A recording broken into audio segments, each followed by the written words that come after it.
샬롬. 자, 1월 17일 중고등부 온라인 예배 참여한 우리 모든 친구들 환영하고 축복합니다. 지난 2주간 우리 친구들 온라인으로 예배에 잘 참여해 주시고 또 그에 따른 퀴즈도 잘 맞춰서 우리 친구들한테 많은 선물들이 돌아간 걸로 알고 있습니다. 이렇게 잘 참여해 주는 모든 친구들 덕분에 이렇게 온라인으로 카메라를 보면서 설교하고 있는 목사님도 큰 힘이 되는 것 같아요. 우리 친구들 오늘 또 온라인 예배를 통하여서 많은 은혜 함께 나누고 이 시간을 통해서 하나님이 우리에게 주시는 말씀이 무엇인지 돌아보는 귀한 시간 되길 바랍니다. 오늘 말씀 누가복음 5장 27절에서 32절까지 말씀입니다. 말씀 함께 읽고 오도록 하겠습니다. 그 후에 예수께서 나가사 레위라 하는 세리가 세관에 앉아 있는 것을 보시고 나를 따르라. 그가 모든 것을 버리고 일어나 따르니라. 레위가 예수를 위하여 자기 집에서 큰 잔치를 하니 세리와 다른 사람이 많이 함께 앉아 있는지라. 바리새인과 그들의 서기관들이 그 제자들을 비방하여 이르되 너희가 어찌하여 세리와 죄인과 함께 먹고 마시느냐? 예수께서 대답하여 건강한 자에게는 의사가 쓸데없고 병든 자에게라야 쓸데있나니 내가 의인을 부르러 온 것이 아니요 죄인을 불러 회개시키러 왔노라. 네, 오늘 말씀의 제목은 죄인의 소망입니다. 여러분 영끌이라는 말 혹시 아십니까? 영혼까지 끌어모으다 라는 말인데요. 목사님 때는 이 영끌이라는 단어보다 몰빵이라는 말이 더 많았던 것 같기도 해요. 올인이라는 말도 했지만 이 영끌이라는 말, 또 몰빵하다, 또 올인했다 라는 말들은 모든 것을 다 투자했다라는 것을 말해요. 그런데 이 영끌이라는 단어를 우리가 이 초록창에 이렇게 검색해 보면 뜨는 연관 검색어가 있어요. 그것은 영끌 대출, 영끌 주식, 영끌 신용대출, 부동산 영끌 이런 내용들. 몰빵도 마찬가지로 부동산 몰빵, 이런 주식 몰빵 이런 단어들이 연관 검색어에 쭉 붙어 있습니다. 이 영끌이라는 단어는 요즘 젊은 세대들에게 집이나 차 이렇게 큰 가격을 주고 사야 될 것들에 대해서 그것을 구입하기를 원하는데 돈이 조금 부족해요. 그래서 있는 돈 없는 돈 다 끌어다가 그 값을 치르고 구입할 때 샀을 때 투자했을 때 이렇게 사용하는 단어가 이 보통 영끌이라는 단어였어요. 물론 삶에서 가장 큰 돈이 들어가는 것이 바로 집이기도 해요. 그렇기 때문에 많은 사람들이 안전한 집, 또 편안한 집을 얻고자 하는 투자와 목적들이 있기도 하지만 대부분 이 영끌과 관련된 사람들의 심리는 그러한 안정적인 삶을 위한 것보다 많은 사람들이 이 부정적으로 이득을 취하기 위해서 투자하는 것들에 대한 목적이 되어 있기도 합니다. 사람들이 이렇게까지 영혼까지 끌어모아서 집을 구입하려는 이유가 무엇일까요? 우리가 생각했을 때 쉽게 생각하면 내 집 하나 있으면 그걸로 너무 좋지 라고 해서 집을 구입하기 위해서 끝나는 경우도 있어요. 그런데 과거에는 여러분이 어렸을 때, 또 목사님이 어렸을 때까지만 해도 집은 주거의 목적이 가장 강했거든요. 그러니까 내가 오늘 살고자 하는 집, 따뜻하게 지낼 수 있고 편안하게 쉴 수 있는 곳이 집이었다면 현재에는 집에 대한 가치관들이 많이 달라져 있어요. 그래서 집은 내가 편안하게 쉬는 곳이다 라는 것보다 투자의 목적이 있는 곳이 이제 집이 되어버렸어요. 그래서 어떻게든 영혼까지 끌어모아서 집을 사는 이유가 안전하게 살기 위해서가 아니라 투자를 해서 내가 가진 돈 1억을 투자해서 5억을 벌겠다라는 목적으로 투자를 하는 사람들이 많아지면서 이러한 단어들이 막 퍼지게 되었어요. 가진 것이 하나도 없어도 일단 어떻게든 이 아파트를 사놓으면 언젠가 가격이 오르기 때문에 아파트를 팔면 가격이 오른 아파트를 팔면 내가 몇 년 동안 노력해도 얻을 수 없는 수익을 얻을 수 있어서 정말 영혼까지 탈탈 털어가지고 집을 구입하고 투기를 하는 것입니다. 오늘날 이런 시대를 무엇이라고 이야기하냐면 물질 만능주의라고 합니다. 돈이면 안 되는 것이 없고요. 힘이면 못하는 것이 없어요. 돈이 많고 돈이 또 나에게 가장 필요하다면 부모도 없고 자식도 없어요. 그래서인지 삶의 유일한 목적이 오직 더 높은 연봉, 더 좋은 대학, 더 좋은 직장, 이런 것에 목을 매며 살아가는 것이 요즘 시대의 사람들입니다. 그런데 정말 이러한 시대 정신이 우리의 삶을 행복하게 만들어줄 수 있을까요? 돈이 많고 물질이 많아지면 당장은 행복할 수 있어요. 하지만 그것은 우리의 행복을 전적으로 책임지지 못하는 것을 기억해야 합니다. 오늘 본문에 등장하는 레위는 자신의 인생을 이 로마에 모두 걸었던 사람입니다. 레위의 직업은 세리였는데 당시 세리는 동족으로부터 이 계취급을 받았던 존재였어요.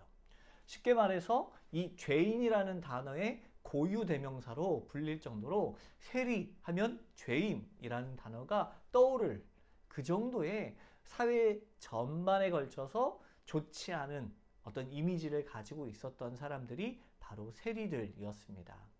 그래서 이 전통 유대인들은 그 누구도 세리와 상종하기를 원치 않았어요. 그런데 로마는 이것들을 이용해서 유대인들 중에 세리를 뽑은 거예요. 그리고 그 세리를 통해서 자기들이 필요로 하는 세금을 걷어들이게 하였고 또 그것을 통해서 자기들의 이익을 삼았던 거예요. 그런데 오늘 본문에 등장하는 사람, 이 레위가 바로 누구였냐면 세리였어요. 세금을 걷어들이는 사람. 그래서 왜 이 세리들이 더 욕을 먹고 정말로 나쁜 사람 취급을 받았냐면 세리는 지배국이었던 로마로부터 임명을 받거나 파송되어서 동족에게서 세금을 징수하는 일을 담당했어요. 그런데 문제는 이들이 부과된 세금 외에 더 많은 세금을 부과하여 거두어 들였고 부과된 세금을 통해서 자신의 부를 축적했던 것 때문에 사람들이 이 레위 세리들을 싫어했던 것입니다.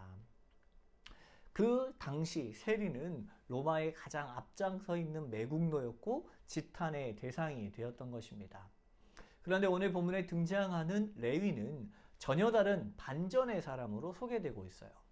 과연 레위의 삶에 어떤 변화가 일어났을까 우리가 살펴보게 되면 첫 번째로 예수님의 부르심으로 인한 변화가 있었어요.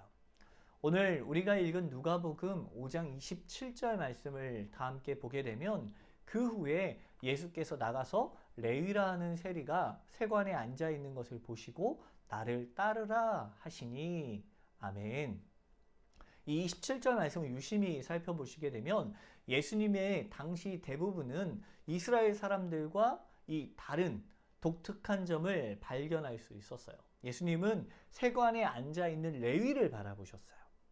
그런데 세관에 앉아 있는 레위는 이스라엘 모든 사람들이 쳐다보지도 않고 가까이 가지도 않고 멀리 돌아가고 지나가면서 침을 뱉기도 하고 나쁜 짓을 다 하는 사람이기 때문에 얽히기 싫어하는 사람이었거든요.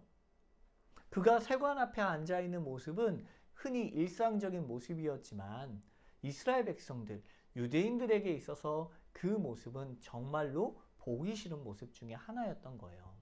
그런데 그 모든 사람들이 꺼려하는 매국노였고 개처럼 여겨졌던 인물이었던 레위를 하나님께서 이 예수님께서 어떻게 하셨다고 말씀하고 있어요? 주목하여 보셨다라고 말하고 있어요. 그리고 레위를 향해서 이렇게 이야기해요. 나를 따르라 라고 말씀하셨어요. 라플레옹도 아니고 나를 따르라. 얼마나 멋있습니까? 그런데 이 레위가 예수님의 초청에 그가 감동되어서 예수님의 말씀을 따르기 시작해요. 그분의 사역에 초청된 레위는 자신의 그 가지고 있었던 모든 기득권과 모든 것들을 다 내려놓고 예수님의 말씀을 청종하였고 예수님과 함께 식사하였어요. 우리의 삶도 세관에 앉아있는 레위와 같이 때로는 그 누구에게도 주목받지 못한다고 느껴질 때가 있어요. 우리 친구들 중에 혹시라도 그런 친구들이 있는지 모르겠지만 왕따를 당하는 친구들이나 어려움을 당하는 친구들이 있을 수 있어요. 그런데 그렇게 소외당한 일들을 겪게 될 때 우리는 어때요? 인정받지 못하면 괴로울 때가 있습니다. 아무리 내가 많은 것을 가지고 있더라 하더라도 주변에 있는 사람들이 나와 관계하기를 꺼려하고 나를 두려워하고 나를 무서워하고 나를 싫어하거나 그러면은 참 살아가는 것이 힘들고 어려워요. 비틀어진 친구와의 관계만 우리가 바로잡으려고 해도 힘들고 어려운데 그럴 때 삶의 의욕도 잃은 채 방황하며 살아갈 때가 있는데 모든 사람들에게 손가락질을 당하고 지탄의 대상이 된다는 것이 그에게 얼마나 힘들고 어려운 일이었겠습니까? 그런데 중요한 사실은 그렇게 두려움과 외로움, 자신의 삶을 위해서 또 어떠한 목적을 가지고 비록 로마의 그 세리가 되어서 세금을 징수하는 일을 하고 있었지만 그 레위의 마음에는 항상 사랑의 고품이 있었던 거예요. 그런데 예수님께서는 그 레위를 주목하여 보셨어요. 오늘 그 예수님께서 마찬가지로 우리 중고등부 지체들을 주목하여 보고 계셔요. 그리고 예수님의 사역으로 우리를 부르셨습니다. 아무런 자격도 없고 조건도 없지만 하나님께서 우리를 그 사랑으로 품으시고 우리를 세워주셨어요. 다가오는 한 주간 우리 이 예수님의 부르심에 반응하며 기쁨으로 살아가는 중고등부 지체들이 되었으면 좋겠습니다. 자, 두 번째로 이 한 가지 더 중요한 사실은 무엇이냐면 레위의 반응이에요. 첫 번째가 뭐였어요? 예수님이 부르셨다. 예수님의 부르심이었고 두 번째는 레위의 반응. 레위가 28절 말씀을 보게 되면 이렇게 이야기하고 있어요. 그가 모든 것을 버리고 일어나 따르니라 라고 말하고 있어요. 레위는 예수님의 부르심에 모든 것을 버리고 일어나 따르는 반응을 보이게 됩니다. 사실 레위의 이러한 반응은 굉장히 당황스러운 것입니다. 그는 모든 것을 얻기 위해 외로움을 선택했고 철저하게 이방인으로 지냈습니다. 기꺼이 동족으로부터 매국노라는 별명으로 불리는 것을 감수하였습니다. 레위는 그 누구보다 그것을 얻기 위해서 정말로 영혼까지 다 끌어모아서 자신의 모든 삶의 가치들을 몰빵해서 얻어냈던 것이 세리라는 직업이었을 거고 또 그것을 통해서 자신의 삶에 평안과 안정을 줄 수 있는 일들을 행하였을 것입니다. 그렇기 때문에 그 누구라도 자기가 만들어 놓은 그러한 모든 권세들을 지키기를 원하고 또 누리기를 원했을 거예요. 그런데 그가 예수님의 부르심 앞에 그 모든 것을 버리고 일어나서 따랐습니다. 놀라운 반전 아니겠습니까? 레위의 이러한 모습이 오늘 우리에게 무엇을 말하고 있을까요? 그것은 그가 추구했던 것들, 세상의 돈이나 권력이나 이 모든 것들이 결코 우리의 인생을 만족시킬 수 없다는 것을 말하고 있어요. 그것이 결코 레위의 인생을 행복하게 만들지 않았던 것처럼 그러기에 그가 한치의 망설임도 없이 예수님의 부르심에 반응할 수 있었던 것을 기억해 보면 우리 친구들이 정말로 우리의 삶을 살아가면서 무엇에 집중해야 되는지 바르게 생각해 보았으면 좋겠습니다. 여러분 요즘 여러분의 삶에 무엇에 집중하고 있습니까? 그것이 내 삶에 만족을 주리라 확신하고 살아가고 있습니까? 그런데 오늘 레위는 우리가 얻고자 하는 세상 것들로는 만족할 수 없다고 알게 되었고 그것을 그의 삶으로 외치고 있습니다. 물질 만능주의에 살아가는 이 시대 가운데 돈이면 다가 아니다라는 것을 말하는 것이죠. 여러분 좋은 대학이 전부가 아니에요. 좋은 직장, 높은 연봉이 내 인생을 책임질 수 없어요. 괜찮은 직장이 내 인생을 보장하지 않습니다. 오직 예수 그리스도 정말로 영원한 생명을 허락하신 그분의 부르심이 우리의 인생을 완전히 책임지시고 새로운 삶을 살아갈 수 있도록 지켜주시는 것입니다. 여러분 오늘도 예수님은 내 삶의 가장 평범한 일상의 자리에 찾아오십니다. 그리고 그곳에서 여러분을 어떻게 하십니까? 주목하여 바라보셔요. 그리고 여러분을 부르십니다. 너무나 반복적인 일상이라 자칫 무기력과 나태함으로 앉아있을 수 있지만 그 자리에 찾아오셔서 주님을 따를 사명을 주시는 분입니다. 여러분 중고등학교 시절에 여러분들에게 아마 가장 혼란스럽고 가장 어려운 것이 꿈에 대한 것일 거예요. 목사님도 중학교 때는 꿈이 전혀 없었어요. 고등학교 2학년 때쯤 꿈에 대해서 하고 싶은 것에 대해서 고민해 보기 시작했고 또 그리고 그때 하나님을 만나게 되면서 신학교에 갈 수 있게 되었습니다. 그런데 여러분 꿈이 없기 때문에 인생의 목적이 없기 때문에 때로는 우리 안에 두려움과 근심과 또 세상의 것들을 붙잡으려 하는 욕심들이 생겨날 수 있어요. 하지만 우리가 예수님을 만나게 되면 그 꿈, 여러분의 삶의 목적과 여러분의 삶의 길이 분명해질 것입니다. 여러분 목사님 처음 부임했을 때 여러분들과 함께 이야기했던 삶의 제일 된 목적이 무엇이었습니까?